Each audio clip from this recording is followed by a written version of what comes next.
These New York City police officers removed this man from a subway station when he simply asked that they put on masks. This moment, I think, reveals to a lot of us the reality that when we were seeing anti-mask protesters go up against police officers last year, and the police officers responded to them with tacit approval, activists were likely correct in assuming that the sentiment of a lot of the police department was that people shouldn't have to wear masks. Because as we're seeing as a growing trend across the United States today, police departments are very upset about the fact that they are now doing vaccine mandates. Vaccine mandates being a basic public health measure for people who regularly interact with random people in the public. You know, exactly the type of person that you would want to be vaccinated so that they're not spreading the virus. Many police officers across the country have already quit their jobs in outrage. But this also speaks to a reality we talk about very often on Rebel Headquarters, and that's the fact that police officers around the country seem to think that they're above the law. In fact, police officers quitting their jobs because of a vaccine mandate or removing somebody from a subway station because they don't want to wear a mask is pretty strong evidence that the reason why a lot of people join the police force is because they think it means they'll be above the law. They seem to think that they should be able to walk around with impunity and even kill innocent civilians without facing any repercussion. I mean, how many police officers were out there on the internet expressing their outrage that Derek Chauvin was found guilty of murder? This is reflective of the absolute absurdity of policing in the United States of America. We have an armed force that literally is given military equipment in order to police our communities. And it's very clear that they would rather spend their time enacting arbitrary violence against people who simply ask them to follow the rules than actually deal with any of the serious issues we're dealing with as a society. I mean, seriously. What do police officers need all this military equipment for? Why do they need all these armored vehicles and guns if all they're going to spend their time doing is harassing random civilians? The most frustrating aspect of this is you even have people who proclaim themselves to be on the left running around saying that defund the police is too radical, when the police budget in the United States is literally higher than almost every single country's military budget. The United States has the highest incarceration rate in the world. If you're American and you're trying to think to yourself what a police state would look like, you are living in it right now. Not any other country, to be clear. No other country is more of a police state than the United States currently is today. So when people say defund the police, they mean to take time off the hands of these police officers that are just monitoring this subway station for apparently random people who are trying to do the right thing by asking them to put on a mask. I mean, let's be clear. This person is in the right, saying, hey, you're a police officer, you're supposed to represent the government in some capacity, and you should probably be wearing a mask in a public transportation environment right there. At this point, it's very obvious that defunding the police is the moderate position. When you take this in context of a story that broke just a few weeks ago that I covered here on Rebel Headquarters about police officers talking about they're hunting down protesters now, it paints a very bleak picture of where the United States is. I'm sick because you're scaring me. I don't want to get shot. I'm black. You're not Please black. back up. Please back up. Thank you. I'm not backing up. You're backing up.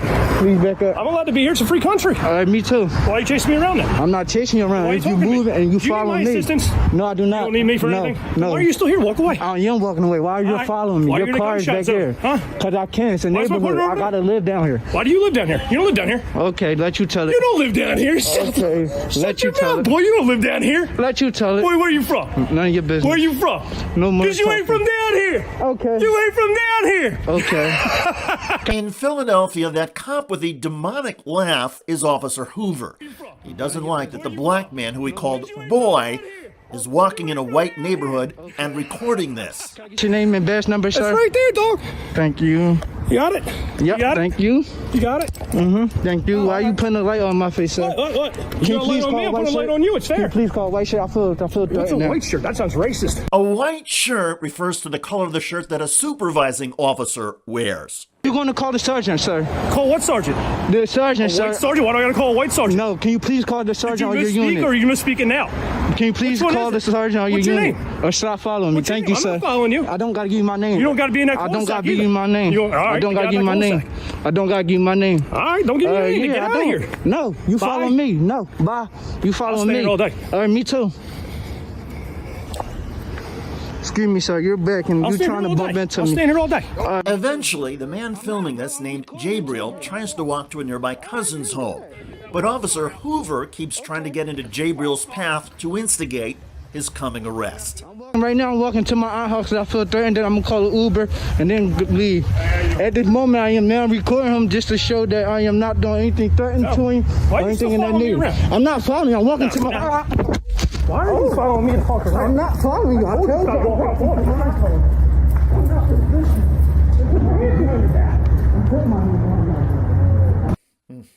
Officer Hoover then placed Jabriel under arrest and cited him for disorderly conduct and possession of a small amount of marijuana. This happened back in January, and now that the video has gone public, the Philadelphia Police Department says it is investigating Officer Hoover. Hello, everybody. I'm David Schuster, and thanks for joining us. Philadelphia police say Officer Hoover has been taken off of the streets and placed on administrative duty pending the outcome of the internal affairs probe. In the meantime, the police department has issued this statement, quote, "We understand the video circulating has caused anger and disappointment. All PPD officers are expected to discharge their duties with honor and integrity." Obviously, there was no honor or integrity in this incident. Officer Hoover threatened, intimidated, and bullied a man for walking while black in a white neighborhood and having the audacity to record the officer's actions.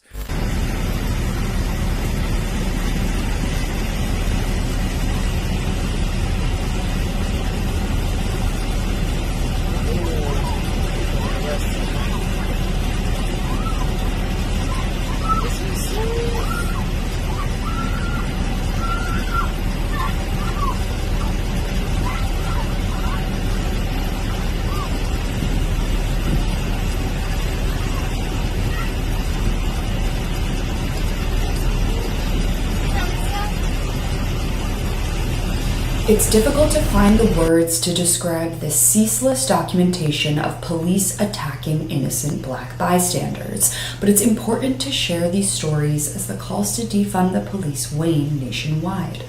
On Friday night, a young black woman was attacked by a Chicago cop while walking her dog. In the 2-minute video, we can see clearly the cop escalating against the woman for no discernible reason. She keeps her composure, which is remarkable given the aggressiveness of the cop. The behavior of her dog is also quite interesting, as it seems to prove just how violent his approach to her is, as we see the dog seemingly trying to protect its owner. The young woman continuously checks her phone, exemplifying her sense of unease with a person who is supposed to promote safety and protection.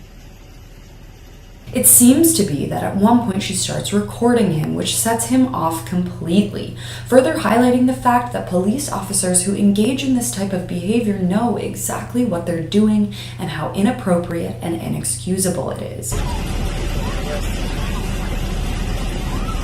I'm Caroline Johnson. Thanks for watching. I have almost no words for this disgusting, atrocious behavior. Obviously, this officer needs to be held accountable and the department defunded. Two things that, let's be real, probably won't happen. In the comments on Twitter under this video, scores and scores of stories emerge from the Chicago Police Department's brutal misconduct against citizens and the lack of accountability the department faces. The cops opened fire and killed Adam Toledo, again, a 13-year-old, because they believed that he was armed. Mayor Lori Lightfoot says, "I see no evidence whatsoever that Adam shot at the police."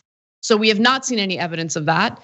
In fact, if you look at this screenshot from the video, you see him with his hands up right before the police opened fire. Once again, we have to ask, who is this type of behavior protecting? Who is it serving?